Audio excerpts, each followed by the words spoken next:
Phone किया था, क्या मामला था आपका? सर मेरे यहाँ बेटा प्रोग्राम था, हमारे बेटे का मर्डर हो गया था।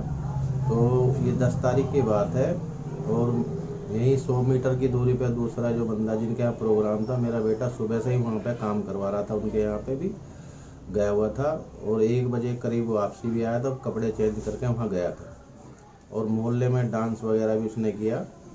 कुआ पूजन का प्रोग्राम था और समथिंग 7:30-7 बजे तक उन्होंने यहाँ प्रोग्राम बैंड बाजे के ढोल के साथ में नाचे भी थे। उसके बाद इसका 8 बजे 8:30 बजे प्रोग्राम, इनका खाने पीने का जो भी होगा, घर में क्या बनाया है इनको पता होगी। बाकी जब हमारे बेटे की वाइफ ने उसको कॉल की 10:15 के आसपास, तो उसने पिक किया कि मैं आधा घंटे में आ रहा हूँ। फिर उसने जब आधा घंटे नहीं आया तो फिर उसने 11:45 के आसपास फिर कॉल की, तो उसने फिर कोई कॉल नहीं उठाई।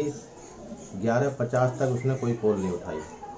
उसके बाद फिर ये हमारी वाइफ है, ये गई और उसकी लड़के की वाइफ, सास बहू दोनों वहाँ पर गई इनके घर पे 12 बजे के बाद। बहन जी, आप वहाँ मौके पे पहुँचे थे तो आपको क्या मिला था वहाँ? हम गए थे, उन्होंने कहा मन का हमारा लड़का कहाँ है, कह लगा वो तीसरी मंजिल पे वहाँ डीजे चल रहा था, वहाँ पे हम लोग कह लगा ऊपर है। हम गए, पोता भी हमारे साथ था, हम दोनों गए, बहू भी गई, हम भी गए ऊपर तीसरी मंजिल पे जा करके देखा तो वो खाट पे लेटा हुआ था। खाट पे लेटा हुआ था तो हम कहने लगे, मैंने कही क्या हो रहा, क्या हो गया इसको? तो कहने लगे कि भाई इन्होंने ड्रिंक कर रखी है। मैं कहने लगी मन का ड्रिंक करे कि फिर उन्होंने हम लोगों के साथ बदतमीजी करी, कहने लगे नहीं ये भी नहीं जाएगा और आप भी नहीं जाओगे। हम इस तरह करके बड़ा मतलब हट करके पीछे छुड़ा के अपने घर आ गए। तो उसके बाद क्या हुआ था आपके उसके घर? बाद ये 12:30 बजे के बाद ये इसको, उसका लड़का अनिल कुमार नाम है उसका, जिसके यहाँ प्रोग्राम था, उसका बेटा, उसका भतीजा कपिल और उसके लड़के का नाम है अनिल कशिश सन ऑफ अनिल कुमार और उसका भतीजा था कपिल कुमार। उसके पिताजी का नाम है हरेंद्र कुमार। तो ये दोनों बाइक पे इसको बीच में बैठा करके लाए और एक स्कूटी पे, जिन लड़कों के नाम मैं नहीं जानता हूँ। ये 4-5 लोग आए और उसको अंदर हमारे घर में हाथ पैर पकड़ के अंदर लिटा करके चले गए। नहीं, आपने वहाँ पूछने की कोशिश नहीं की कि क्या नहीं बात है? पूछा, वो बोलने लगे कि इसे नशा हो रहा जी, और वो छोड़ करके चले गए। उसके बाद वे रुके भी नहीं, तो हमने उसको आधा घंटा 15 मिनट वेट किया, देखा तो इसकी माँ ने जब उसको हाथ पैर हिलाया तो इसके हाथ पैर ठंडे हो रहे थे। उसके बाद बहू ने कहा पापा आप जो है डॉक्टर को बुलाओ। तो मैं यही मोहल्ले में समथिंग 1 बजे 1:15 बजे के आसपास, इतना वक्त हो चुका था, और मैंने यहाँ डॉक्टर के लिए एक लड़के को उठाया जो पास में ही रहता है मेरे पास, लीलू नाम है उसका, उसको मैं लेकर के आया घर पे। उसने भी देखा, फिर वो कहना कि डॉक्टर ये यहाँ खान डॉक्टर है, इसको बुला कर लाओ। एक डॉक्टर है हमारे यहाँ गली में आगे, उसको हम 1:15 बजे के करीब उसको उठा करके लाए घर से। उसने उसकी आँख देखी और तलवों पैरों के नीचे उसने पेन चलाया, तो उन्होंने मुझसे ये कहा कि आप इसे हॉस्पिटलाइज ले जाओ, हॉस्पिटलाइज करो। उसी बीच में उससे पहले बहू ने भी उसको 108 पे कॉल की थी एम्बुलेंस के लिए। जब वो एम्बुलेंस भी उसी डॉक्टर के सामने आई थी, ठीक है जी। और जब वो एम्बुलेंस आ गई, वो डॉक्टर ने हाथ खड़े कर दिए, मेरे बस से बाहर है। तो जब एम्बुलेंस आई तो हमने उनको ये कहा था कि, उन्होंने पूछा कहाँ जाना है, तो हमने कहा ये सर्वोदय अस्पताल हमारे नज़दीक है, इसे यहाँ पे छोड़ दो। तो उन्होंने कहा कि ये सरकारी कॉल है, हम सरकारी हॉस्पिटल में जाएंगे, आप चाहे दिल्ली चलो, कहीं भी लेकर चलो। तो मैंने कहा इतना समय हमारे पास नहीं है भाई। तो पास में एक रवि नाम का लड़का है, हमारे भतीजे भी आ गए, भाई बड़े भाई भी आ गए, सब थे। तो हमारे भतीजे ने उसको कॉल की, मैंने उससे बात की, वो उसकी गाड़ी हमारे दरवाजे पे ही लगी रहती है। फिर हमने उसको, उसकी एम्बुलेंस जो लाई थी उसको हमने बैक करा, वो अपनी गाड़ी उसने लगाई, उसमें हम रख करके उसको बिठा करके अपने बेटे को वहाँ ले गए सर्वोदय हॉस्पिटल। समथिंग एम्बुलेंस नहीं लेके गई? नहीं, एम्बुलेंस नहीं ले गए, क्योंकि उन्होंने मना कर दिया सरकारी जाना है। तो हमारे पास इतना समय नहीं था हम दिल्ली ले जाएं, कहीं और ले जाएं। तो हमें नज़दीक की वजह से अपना ट्रीटमेंट जल्दी मिल जाए, तो इसलिए हम इसको यहीं सर्वोदय ले गए। सर्वोदय ले जाने के बाद उन्होंने 5 मिनट बाद डॉक्टर आया, 3 लोग आए हुए निकल के बाहर गाड़ी में ही। उन्होंने इसको देखा, आँख दे, उन्होंने चेकअप भी किया उसकी बॉडी का। नीले, उन्होंने कहा ये तो नीले इसकी आँखें हो रही हैं, होंठ हो रहे हैं, नाखून हो रहे हैं।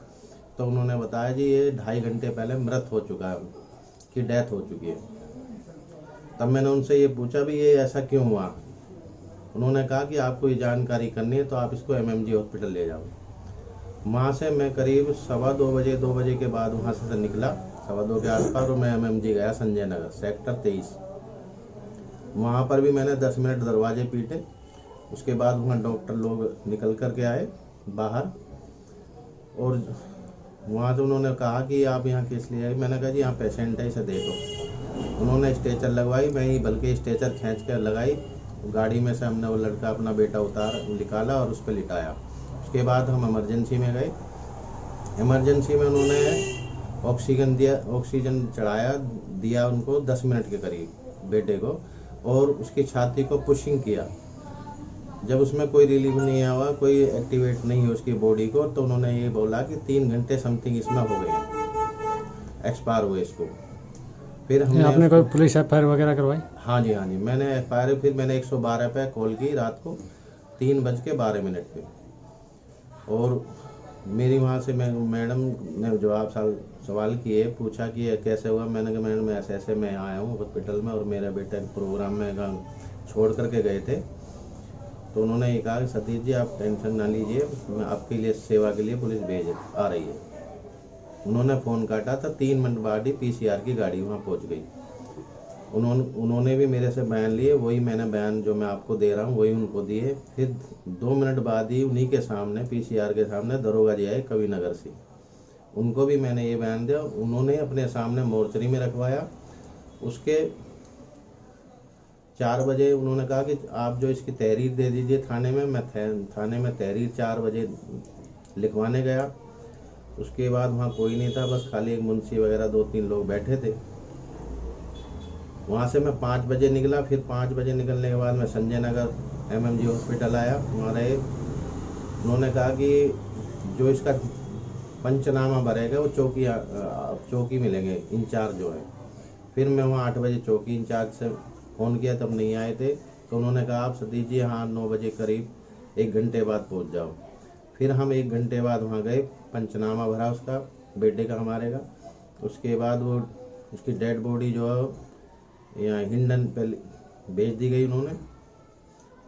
उसके बाद जो था जी हम फिर चौकी में आए। चौकी में उन्होंने कोई कागज़ वागज हमसे बनवाए, गवाह 5 गवाह भी लिए, बिसरा भरवाते बिसरा बोल लेते हो। उसके बाद हम 12:30 बजे गए वहाँ पे कवि नगर थाने, हम अपनी FIR करने के लिए।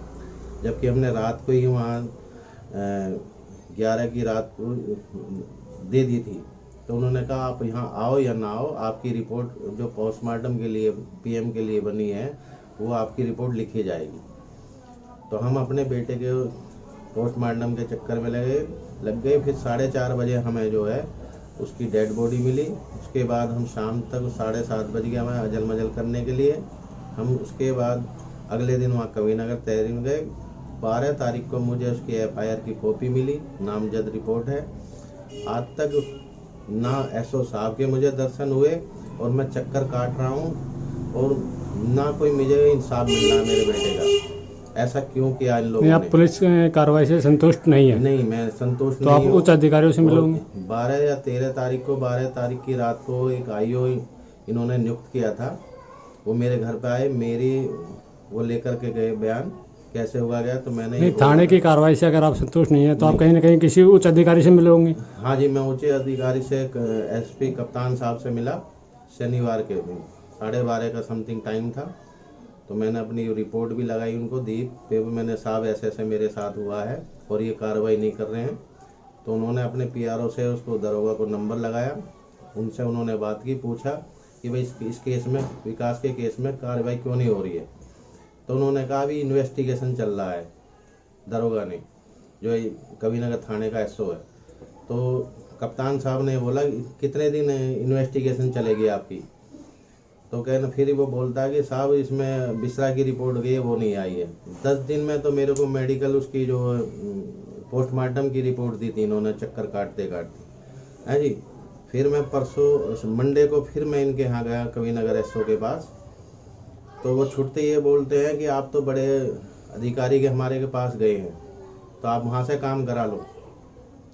तो मैं ये बताइए साहब, मैं क्या किसके पास जाऊं, किसके पास नहीं जाऊं? मेरी कोई सुनवाई नहीं हो रही है और ये सब घूम रहे हैं, मुझे मारने की धमकी देते हैं, कभी किसी से दिलवाते हैं, कभी किसी से, खुलेआम घूम रहे हैं। मतलब आप एसएचओ पे सीधे आरोप लगा रहे हैं कि उन्होंने आपको धमकी दी कि उच्च अधिकारियों से क्यों मिल रहे हो? हाँ जी जी, क्योंकि आप तो बड़े अधिकारी से मिल लिए हैं, उन्होंने भी बताया है, आप यहाँ चक्कर काट रहे हो, रोज आ जाते हो, ये कहानी है सर। मैं किसके पास जाऊँ? मैंने बल्कि आईजी, डीजीपी और मुख्यमंत्री को भी इसकी है मैंने प्रतिलिपि भेज दी है जी। ये मैंने शनिवार को ही भेज दी थी, वहाँ से भी अभी मेरा कोई रिप्लाई नहीं आया। तो मैं करूँ तो क्या करूँ क्या? मेरा एक ही बेटा था, वो इन लोगों ने मार दिया, मैं तो स्पष्ट कह रहा हूँ, समझे।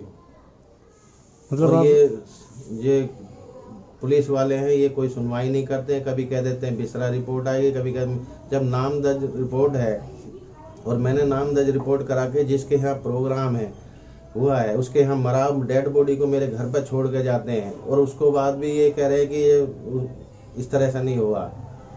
कभी कहते हैं अगर वो प्लानिंग से मारते तो तुम्हें कैसे पता लगती, वो छोड़ के दौड़ी जाते। मैंने कहा प्लानिंग तो उनकी है ही है। उन्होंने पूछताछ के लिए बुलाया होगा ना उनको? नहीं, मुझे नहीं लगता वो आए ना, उन्होंने यहाँ कभी दबिश दिए पुलिस वालों ने। बस मेरे घर आए थे 12 को, उसके बाद 3 दिन बाद वो आई है महक सिंह बालियान, मैंने उसको फ़ोन किया, मैं सर क्या हुआ? तो उन्होंने कहा सतीश जी मेरा ट्रांसफ़र कर दिया, मोटा चौकी का इंचार्ज बना दिया मेरे को। मतलब 12 के बाद कोई पूछताछ के लिए आपके घर या उनके घर कहीं कोई नहीं आया। तो आपने नामजद आरोपियों को नाम ले रखा, उनके घर पूछताछ कर रहे होंगे ना उनसे? नहीं, उनके घर तो ये गए नहीं गए मेरे को पता नहीं ना सर, ये आज तक ही नहीं गए, जो पकड़े भी नहीं गए, खुलेआम घूम रहे पता रहे और मुझ पर दबाव बनवा रहे कि इनका नाम कटवाओ, इनसे फैसला करो। मुझे तो अपनी जान का भी खतरा है। मेरे ऊपर कौन है अब? आप एक और एप्लीकेशन लगा सकते हैं ना कि जान के खतरे के लिए।